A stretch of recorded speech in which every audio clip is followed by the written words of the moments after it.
Hi there, and welcome to this introductory video on brewing mead at home using the Gosnells Homebrew Mead Kit. I'm James. I'm Will. And we're both brewers here at Gosnells.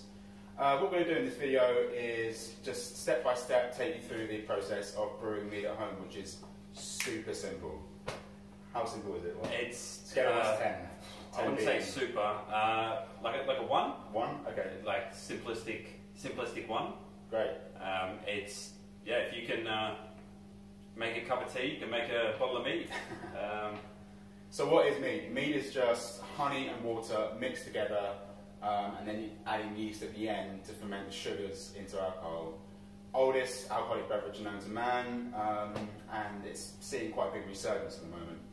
So yeah, what we're trying to do here is give you the ability to buy a fully formed, make-at-home kit where, so that you can just get the honey delivered to your house, get the bucket, everything you need to start brewing. What we're going to do with this video is, along with the workbook that you'll get as well, it's just a little bit of a visual representation of what you need to do and how to go about it, and just squashing some of those misnomers as well, and making sure that you know that making booze at home is super simple and nothing you should be afraid of. Let's get started. Let's do it! So after we've cleaned all our surfaces, guys, what we'll do is we'll fill up our bucket that everything came in, take everything out first, of course. Fill it up about halfway with water, about sort of 5 to 10 litres. You'll have this little vial. That does about 5 litres of sanitising liquid. Yeah. So what we'll do is we'll pour that in. Now, we didn't send you a spoon, but we assume that you have a spoon at home. You can use a wooden spoon if you feel like you're going to be terrifyingly scary. But the best way to go is to have something that's stainless steel and something that can be easily cleaned. You can do this too just with your serving spoon, or just with a big sort of tablespoon if you have to. So what we're doing is just making sure everything's sort of mixed in, and that also sanitises our spoon at the same time. So what we're trying to do is just make sure everything gets a good dump of water. Now we've cleaned our benches down, we can actually just put our stuff on our clean bench. But if you don't, have a little pot off to the side that you've cleaned as well, and store everything in there, because once you clean it, you just don't want to make it touch any other surface. So what we're going to do now is all the stuff that's going to touch our honey water or our must, we just want to make sure that that doesn't have any bacteria or anything on it. Now this is a leave-on sanitizer, so you don't need to rinse it off. It'll just go into solution, and you won't even be able to taste it. Easy. So we'll do that, we'll do our funnel. This is really important. So make sure you really get on everything. Everything sits in there for a little while, washes over, and then, whey! See, this is the fun bit. I can't do it that way. How are we going to do it, James? Well, we're going to use a funnel. Oh, nice. Get the water in there. See, this is why I'm not allowed to do these things by myself. Okay. Only a little bit? I only need a little bit. I only need a couple minutes of contact. This is where the fun begins. You get to do a little bit of a shake. Well, make sure you put the top on as well. So we'll get that a little bit of a wash. Get that on there, and then we'll just give it a light little. And yeah, make sure it touches everything. Goes right up into the top. Best thing to do this over your bucket as well. You don't want to waste any of that. No, you can put it back in the bucket now.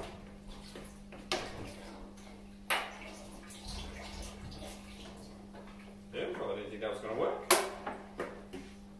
Get everything a good shake out. Throw it in there a little bit just to scare it. I want to be in control of this. And then the last thing, which, good catch, James. The last thing is this. We're not going to really need this for the brewing process, but while you've got your sanitation there, give that a little bit of a wash as well. Why not? We've got time. Oh, beautiful, and that's everything about us clean.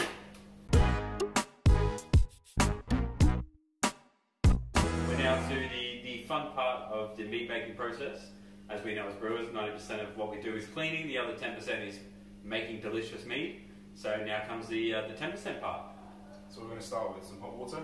So we'll start with some hot water into our bucket.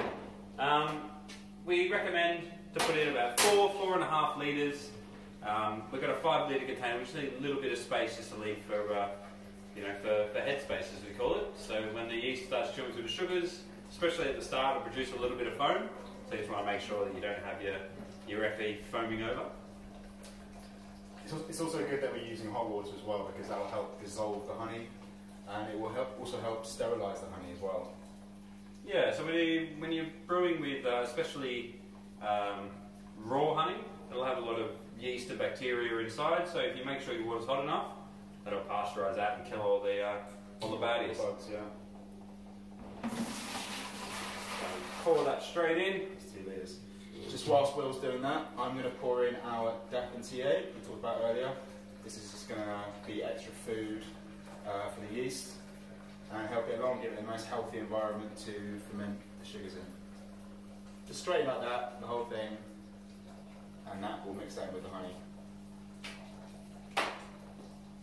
So what we'll do now is we're going to use our big jar of honey, and we're going to mix that in with our water using all our sanitised equipment. So it's our sanitised bucket, our sanitised spoon on our sanitised bench. Nice and clean. And you can just pour it in straight like that. Liquid gold. It's going to settle right to the bottom, but we're going to mix it in a minute. You're always going to have some residual left in your jar, and we'll use some of the hot water. So that's our 4 litres there. Well, do you want to put some hot water in this jar and get the rest of that honey out? So whilst you're mixing, you're just looking for all the honey to be off the bottom of the bucket, and your water's going to turn a nice yellowy golden colour.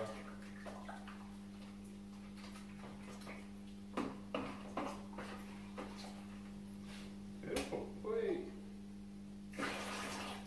So you get the last of that in there, perfect. I might just put a little bit more. Make sure I get every bit. There we go. Great. Beautiful. Is that about it, James? I think that's about it. That's mixing that together, and that's the 10%. That's the simpleness we were talking about earlier. So what we're going to do now, guys, is we're going to get ready with our sanitised funnel and our feed that we just cleaned before. Now what I'm going to do is I'm going to give that to James. And in the back of our little workboard, it also says that you can add some herbs and some spices, or maybe some citrus peel. Now this is the time you want to add that, so we're just going to put some of those straight into our FE. It says this in the instructions already, but when you're using strong spices like cloves or cinnamon sticks, you just want to use a really small amount, a small handful or just a pinch. That's just a nice, fun way to get some extra flavours in there. But again, it's totally optional. You can just make a straight mead as well without having to add any spices. That's it. So let's go. This becomes the little bit where we do have to take care. So what we're going to do now is... do you want to hold that and I'll pour it in? Beautiful. Communication is key.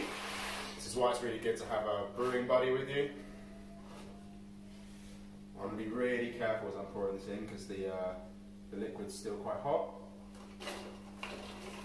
You just want to lift your funnel just out so as the liquid goes in, the air has somewhere to escape as well. As we fill this up, we'll see... This is all wrong, sorry. Can't see my beautiful face.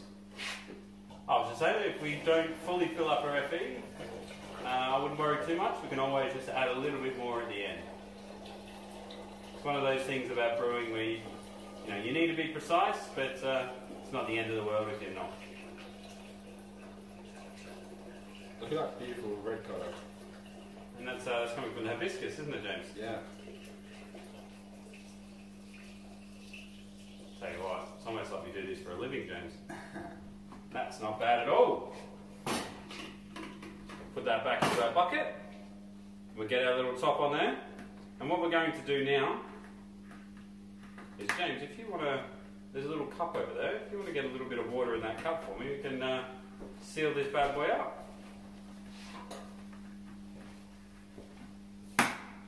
Beautiful.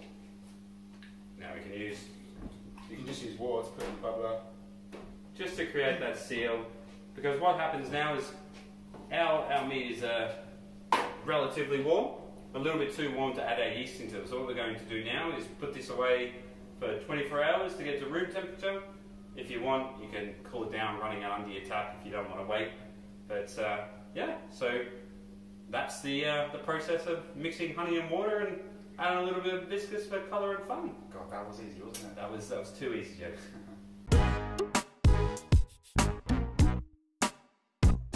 Welcome back. We've now left our FE to cool down overnight. We've got it down to the point where I can put my hand on it and I don't really feel it being warm, so that means that it's below about 37 degrees, which is our usual body temperature. So we're going to do the same sort of trick with our water for our yeast. Put it in there. If it feels about warm, then it's probably too warm for our yeast. If it feels just a little bit cool, does it feel cool? Then we're ready to go. So in front of me here, I've got my instructions for our yeast up. So it says in here to make it about 36, 37 degrees, but as long as it's not too warm, usually going to be okay.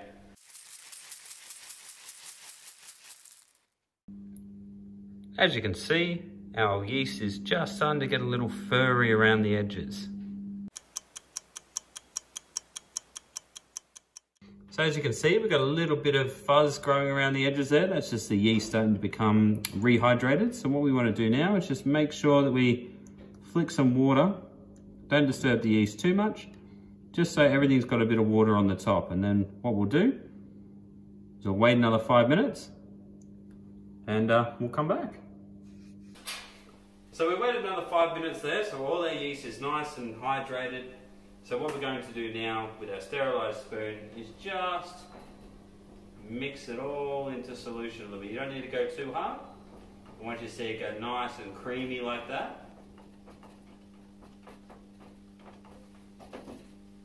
We'll have a look at our little things there. Stir it gently, and we're ready to go, James. You ready to go? Yeah. Nice little stir. So we'll just take the top of the FE back off again. Now this is where we're lucky enough to have a little jug here with a spout, which will be easy to pour into, but you can use your funnel as well. Just make sure that you re-sterilise it. So what I'm going to do now is just pour our yeast straight over the top. Now you see a lot of people shaking their FEs up, James. Do you recommend shaking your FE up? I don't recommend shaking your FE up. So once we've pitched our yeast, what we're going to do is we're going to put our cap back on, because now once the yeast is in there, this is the really dangerous part of getting the infection, so we're going to make sure that we try to keep everything clean and safe. And where do we want to store this? So we probably want to store this somewhere out of direct sunlight, in a room that's quite warm. I wouldn't put this outside during the winter or on your windowsill during the summer. If you keep it at a nice room temperature, anywhere between like the yeast flakes, between 18 and 30 degrees, we should be okay. Easy. And what are we waiting to see? What can we expect?